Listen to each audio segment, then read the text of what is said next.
Hi everyone, welcome to GK hub. Okay అండి, present మనము నిఫ్టీకి రేపటి గురించి ఇంపార్టెంట్ సపోర్ట్ గురించి 1 minute యూట్యూబ్ షార్ట్స్లో అప్లోడ్ అయితే చేయడం జరిగింది.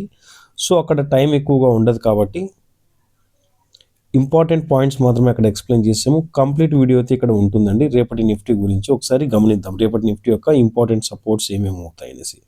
సో ఈ వాల్యూ గమనించండి, 25,042.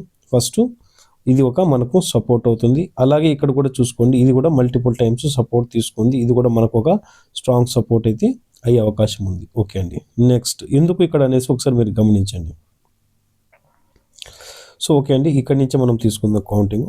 సో ఇది ఒక సపోర్ట్ తీసుకుంది, అగైన్ బౌన్స్ బ్యాక్ అయింది, అగైన్ సపోర్ట్ తీసుకొని బౌన్స్ బ్యాక్ అవ్వడం జరిగింది. అలాగే ఇక్కడ కూడా చూడండి, ఆల్మోస్ట్ సపోర్ట్ తీసుకొని అగైన్ అప్ సైడ్కి అయితే బౌన్స్ బ్యాక్ అయింది. సో ఇక్కడ ఇంకొక విషయం ఏంటంటే, మల్టిపుల్ టైమ్స్ అంటే ఆల్మోస్ట్ ఇక్కడ 3 times మార్కెట్ అనేది సపోర్ట్ తీసుకుంది. క్లోజింగ్ కూడా ఆల్మోస్ట్ ఈ సపోర్ట్ లైన్కి ఎబోవే క్లోజింగ్ అయింది. ఓకేనండి, దీని తర్వాత నెక్స్ట్ ప్యాటర్న్ బేస్ మీద మీరు గమనించండి, ఇది ఒక హై.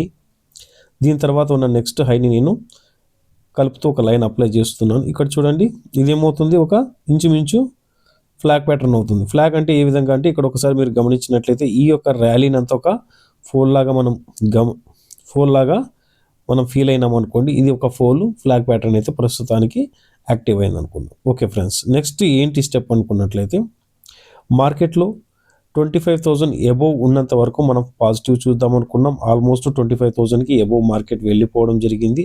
దాని తర్వాత నేను ఏం చెప్పానంటే, అంతకుముందు వీడియోలో 25,150 అనేది మనకు నెక్స్ట్ స్ట్రాంగ్ రెసిస్టెన్స్ అయ్యే అవకాశం ఉందని చెప్పాము. సో 25,000 ఎబోవ్ సస్టైన్ అయిన తర్వాత ఫస్ట్ రెసిస్టెన్స్ ఏమని చెప్పాము, 25,000 అని చెప్పాము.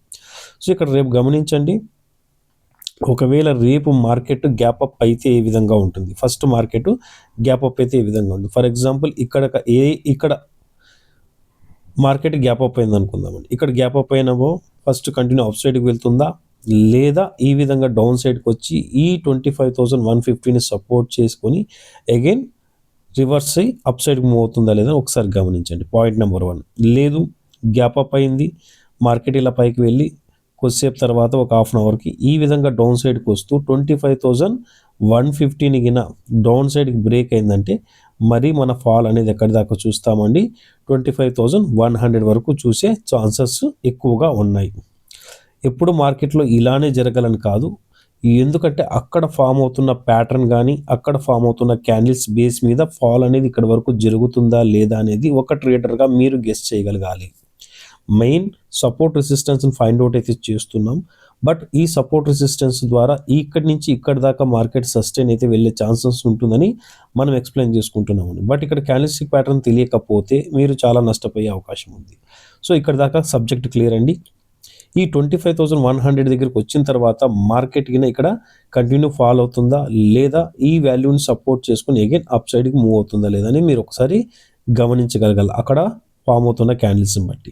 లేదు 25,100 తర్వాత ఈ ఫాల్ అనేది ఇలా కంటిన్యూ అవుతూ ఈ యొక్క వాల్యూని బ్రేక్ అయితే అగైన్ ఏమవుతుందండి, మార్కెట్ డౌన్ సైడ్కి అనేది ఫాల్ అయ్యే ఛాన్సెస్ ఎక్కువగా ఉంటుంది. సో నెక్స్ట్ వాల్యూ ఏంటంటే, ఈ విధంగా 25,100 నుంచి మార్కెట్ ఈ విధంగా అప్ సైడ్ మూవ్ అవుతుంటే ఇప్పుడు ఏమవుతుంది, 25,150 మనకు రెసిస్టెన్స్ అవుతుంది. ఇది కంటిన్యూ బ్రేక్ అయితే అప్ సైడ్ చూస్తాము. ఇక్కడ బ్రేక్ అవ్వకపోతే అగైన్ ఈ విధంగా మళ్ళీ మార్కెట్ డౌన్ సైడ్కి వచ్చే అవకాశం ఉంది. సో సపోర్ట్ అనేది ఏమవుతుందండి, మనకు మేక్ ఆర్ బ్రేక్ జోన్ అవుతుంది. అలాగే ఒక రెసిస్టెన్స్ కూడా మనకి ఏమవుతుంది, మేక్ ఆర్ బ్రేక్ జోన్ అవుతుంది. ఆ రెసిస్టెన్స్కి ఎబోవ్ సస్టైన్ అయితే అప్ ట్రెండ్ వెళ్తుంది, ఆ రెసిస్టెన్స్ని బ్రేక్ అవ్వకపోతే డౌన్ సైడ్కి వస్తుంది. ఓకే ఫ్రెండ్స్, రేపు నిఫ్టీ యొక్క కంప్లీట్ ప్రిడిక్షన్ అయితే మనం చేసుకున్నాం. 25,150 ఎబోవ్ ఉన్నట్లయితే అప్ ట్రెండ్ చూస్తామని, అలాగే 25,150ని బ్రేక్ అయితే డౌన్ సైడ్కి బేరిష్ ట్రెండ్ చూస్తాం. అది కూడా ఎక్కడ దాకా అంటే 25,100 ఫస్ట్ టార్గెట్ అవుతుంది. అది కూడా బ్రేక్ అయితే 25,042 అనేది నెక్స్ట్ టార్గెట్ అవుతుంది.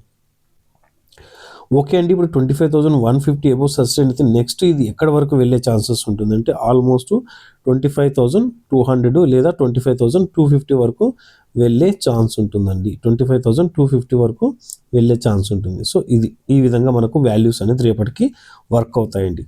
ఓకే ఫ్రెండ్స్, ఏది ఎవరు ఎలా చెప్పినా కానీ క్యాండిల్స్టిక్ ప్యాటర్న్ అనేది మీకు తెలియాలి. ఏ ఇండెక్స్లో మీరు ట్రేడ్ చేస్తున్నారో ఆ ఇండెక్స్కి సపోర్ట్ అండ్ రెసిస్టెన్స్ గురించి మీకు తెలుసుకోవాలి.